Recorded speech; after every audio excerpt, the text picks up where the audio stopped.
Augstākās tiesas plēnumam pēc apmēram 2 nedēļām būs jāizvēlas, vai augstākās tiesas priekšsēdētāja amatam atkārtoti virzīt līdzšinējo tās vadītāju Ivaru Bičkoviču vai augstākās tiesas tiesnesi Andri Guļānu. Andris Guļāns, kurš arī savulaik vadījis augstāko tiesu, turklāt 14 gadu garumā, šobrīd pievienojas mums studijā. Labrīt! Labrīt! Kas jūs pamudināja pieņemt šo lēmumu atkal kandidēt uz augstākās tiesas priekšsēdētāja amatu? Uz šo jautājumu šajās dienās es jau esmu vairākas reizes atbildējis, bet arī šoreiz es varu apstiprināt to pašu, ko agrāk es teicu. Es domāju, ka katram cilvēkam dzīvē ir dažādi izaicinājumi. Un šis ir viens no izaicinājumiem, kas man ir bijis. Un pēdējos 7 gadus es strādāju augstākās tiesas administratīvā lietu departamentā.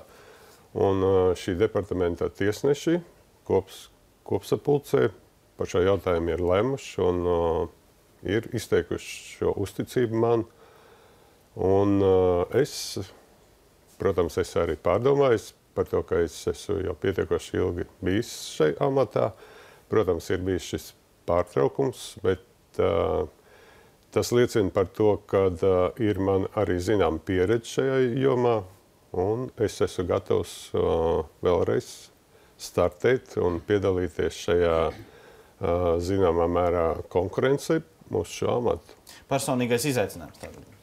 Ne tikai personīgais izaicinājums. Es domāju, ka tas ir arī vēlēšanās sakārtot šo jomu. Es negribēju teikt, ka iepriekšējais priekšsēdētājs ir strādājis slikti. Tas nav mans uzdevums šodien viņu vērtēt, bet es domāju, ka ir iespējams daudzas lietas darīt savādāk vai labāk, un es esmu gatavs šo darbu veikt. Tad varbūt runāsim par tām lietām, kuras jūs sakat, jūs darīt savādāk vai labāk. Kas ir tās lietas, ko augstākās tiesas darbībā vēlētos mainīt? Es domāju, ka mēs šo jautājumu varētu sadalīt 2 daļās. Pirmkārt, augstākās tiesas priekšsēdētājs ir, kā saka, augstākās tiesas priekšsēdētājs, un viņa pienesums varētu būt saistīts ar tikai ar augstākās tiesas darbu. Otrkārt, augstākās tiesas priekšsēdētājs, kā tas tiek uztverts, manuprāt, arī pietiekoši pamatoti, ir tāda viena no galvenajām figūrām tiesas sistēmā. Un arī augstākās tiesas priekšsēdētājiem ir noteikts pilnvaras un funkcijas un pienākumi, kas jāveic attiecībā uz visu tiesas sistēmu.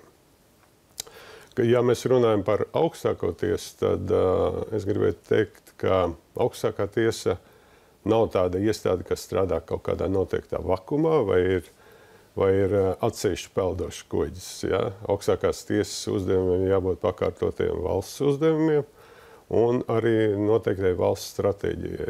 Ja mēs domājam par mūsu valsti kā tādu, kuras viens no galvenajiem uzdevumiem ir pilsoņu vai iekšējā drošība un ekonomiskā attīstība, tad arī šajā jomā augstākai tiesai, es domāju, ka ir ļoti liela nozīme.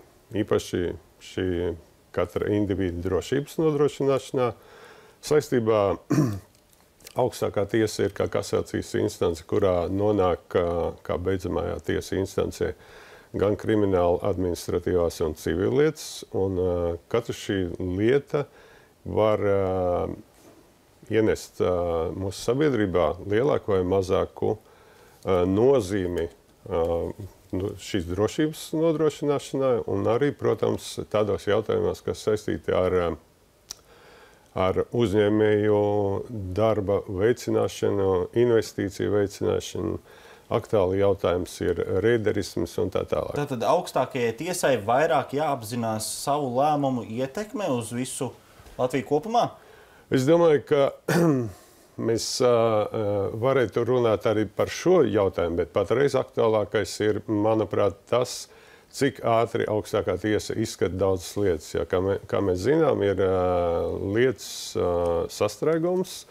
Īpaši tas ir vērojams civillietu departamentā, un tā ir ļoti aktuāla problēma, kas gan par to tika runāts pēdējā augstākās tiesas plēnumā, gan arī šis jautājums, protams, līdz galam nav atrisināts arī šodien. Jā, kā jūsuprāt, tad varētu mazināt šo tiesu procesu ilgumu? Jā, šeit katrā ziņā nevar uzreiz tādu kardinālu risinājumu piedāvāt un uzreiz šodien atrisināt, jo šī problēma pastāv jau gadiem ilgi, un gadiem ilgi par to ir runāts. Viens ir risinājums tas, kad ir nepieciešams palielināt tiesnešu skaitu. Cits risinājums varētu būt palielināt tiesnešu palīgu skaitu, kas varētu veicināt šo lietu izskatīšanu.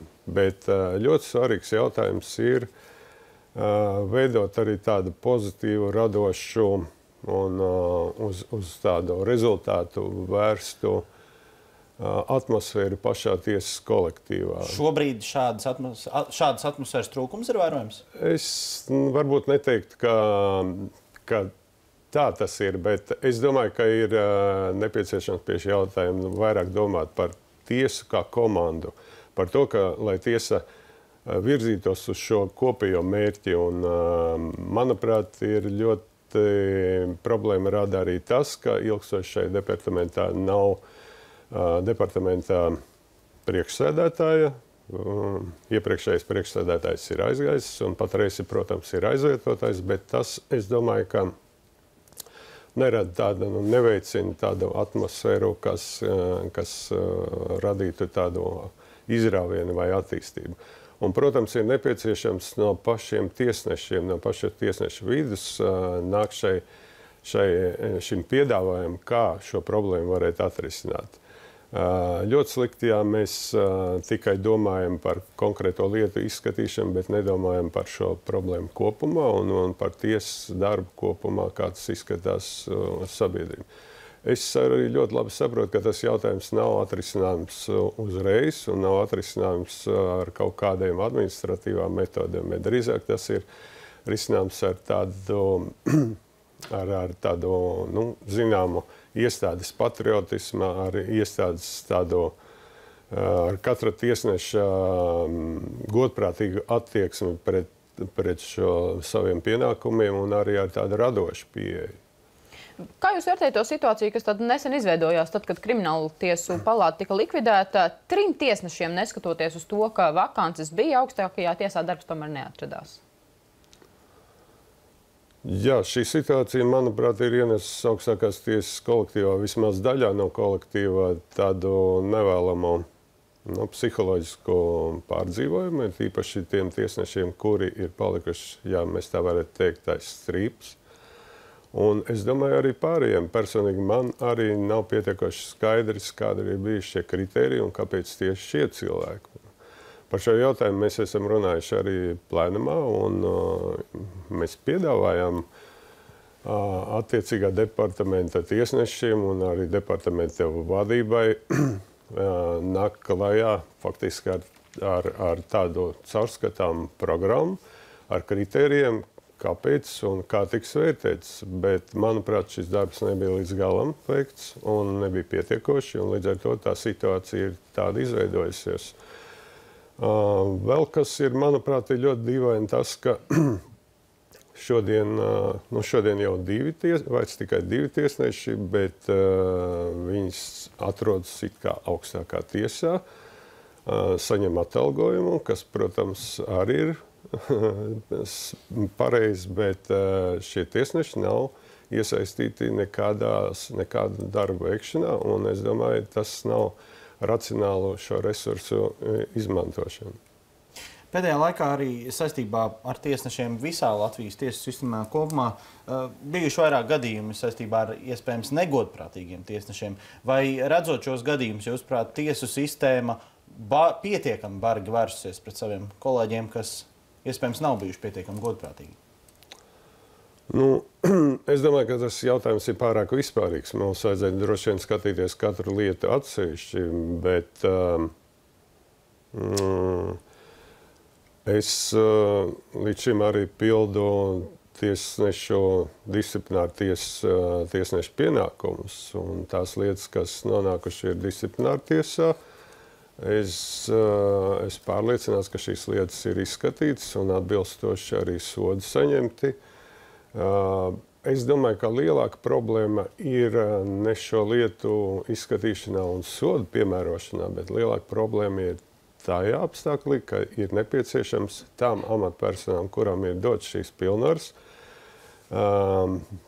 pareizi reaģēt, ierosināt disciplināru lietas. Jo faktiski visi šie pārkāpumi, kas ir konstatēti, uz šiem pārkāpumiem ir jābūt attiecīgai arī reakcijai. Un šajā jomā es domāju, ka ir ļoti daudz kas darāms, īpaši tas attiecas uz varbūt rajonu un apgabalu tiesas priekšsēdētāju, kuriem būtu nepieciešams daudz. Es pieņemu, ka tas nav nemaz tik viegli ar savam kolēģim ierosināt disciplināru lietu, bet tas ir priekšsēdētāja pienākums un arī priekš pašas sistēmas. Tas ir ļoti būtiski un svarīgi, lai uz katru pārkāpumu būtu attiecīga reakcija. Šobrīd šī reakcija? Es domāju, ka viņi noteikti varētu būt labāka. Noteikti tiesības sargājošo iestāžu puses? Nē, es domāju, tieši no paša tiesneša un arī tiesas priekšsēdētāja. Es domāju, ka šajā procesā, ja valsts ir devusi tiesas sistēmai tādu iespēju pašai veikt šo pašpārvaldi un pašai no iekšienes kontrolēt savu kolēģu darbu, tādā gadījumā ir nepieciešams šajā procesā visiem pietiekoši aktīvi iesaistīties. Un es domāju, ka arī katra tiesneša pienākums būtu no savu vidas izskaust tos cilvēkus, kuri dara negodu vai neatbilstoši rīkojas konkrētā situācijā. Bet vai šādi gadījumi neliecina par to, ka faktiski tiesneši nenes atbildību par saviem lēmumiem? Es nedomāju, ka tik kategoriski mēs varētu apgalvot, ka viņi nenes atbildību. Ir, protams, katra konkrēta situācija, kura būtu jāanalizē, un tad mēs varētu par to runāt, bet kopumā es domāju, ka tomēr tā sistēma darbojas un viņi darbojas. Iespējams, ka ir vajadzīga varbūt lielāka arī tāda sabiedrības uzraudzība, kas tiesas sistēmu padarītu to daudz aktīvāku šajā jomā.